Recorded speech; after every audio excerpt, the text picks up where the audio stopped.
Chapter 56.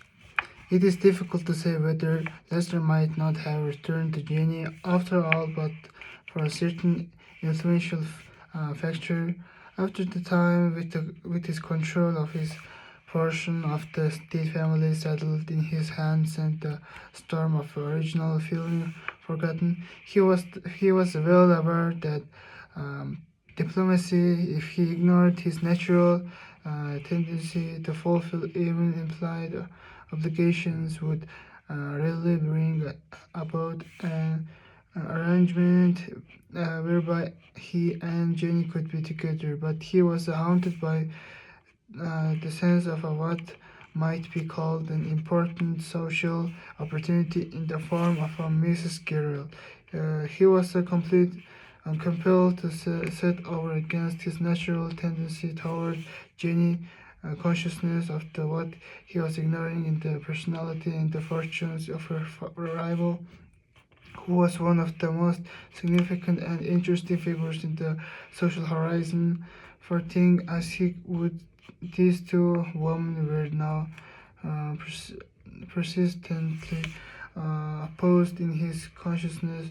The one polished, sympathetic, philosophic, schooled in all niceties of polite society, and with that means to gratify her every wish. The other, natural, sympathetic, emotional, with no schooling in the ways of polite society, but with the feeling of the beauty of a life and the lonely things in the human relationship which made her beyond any question an exceptional woman. Mrs. Carroll saw it and admitted it.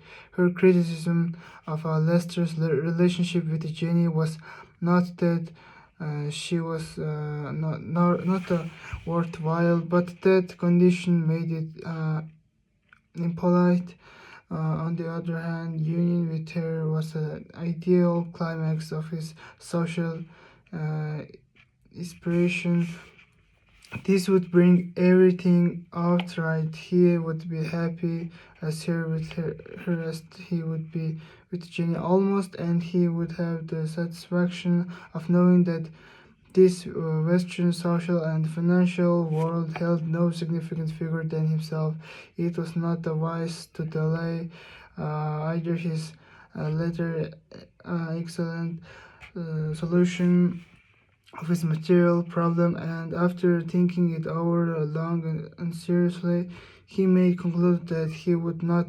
He had already done Jenny an uh, irreparable wrong of leaving her. What difference did it make if he did this also?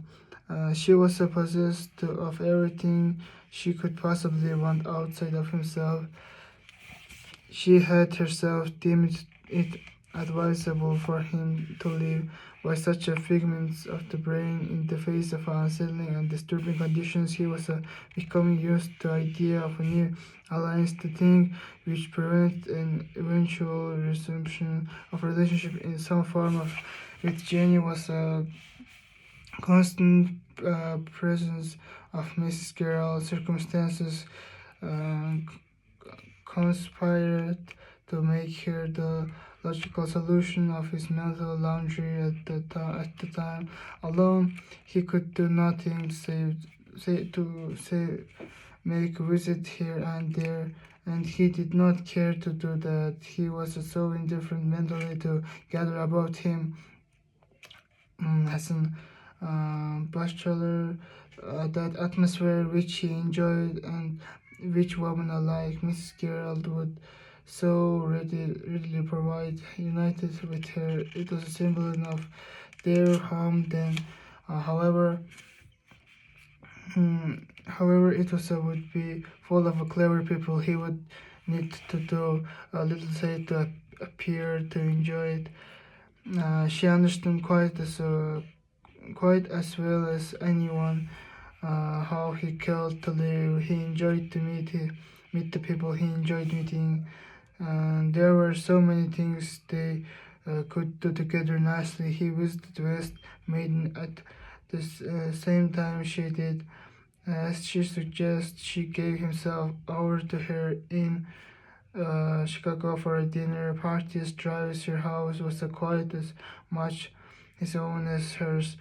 She made him feel so. She talked to him about her affairs, showing him exactly how they stood and why she wished him to intervene in this and that. Whether she did not wish to be much alone, she did not want him to think or regret. She came to represent to him comfort, forgetfulness, rest from care. With the others, he visited at her home occasionally, and it gradually became rumored about that he would marry her because of the fact that there had been so much discussion of his previous relationship. Letty decided that if ever this occurred, it should be quite a affair. She wanted simple explanation in the papers of how it had to come about, and then afterwards, when things were normal again and gossip had subsided, she would enter of a dazzling social display of his sake. Why not let us get married in April and go abroad for the summer? She asked once after they had reached the silent understanding that marriage would eventually follow. Let's go to Japan. Then we can come back in the fall and take a house on the drive. Lester had been away from January so long now that the first severe wave of self-reproach had passed. He was still doubtful, but he preferred to stifle his misgiving. Very well, he replied, almost jokingly. Only don't let there be any fuss about it. Do you really mean that, sweet? He exclaimed, looking over at him. They had been spending the evening together, quietly reading and chatting. I thought about it long time, he replied. I don't see why not. She came over to him and sat on his knee, putting her arms upon his shoulder. I can scarcely believe you said that, she said, looking at him curiously. Shall I take it back? He asked. No, no, it agreed for April now. And we will go to Japan. You can't change your mind. There won't be any fuss. But my what a choice I will prefer. He smiled little constrainedly as she told his head there was a missing note somewhere in his gamut of happiness. Perhaps it was because he was getting old.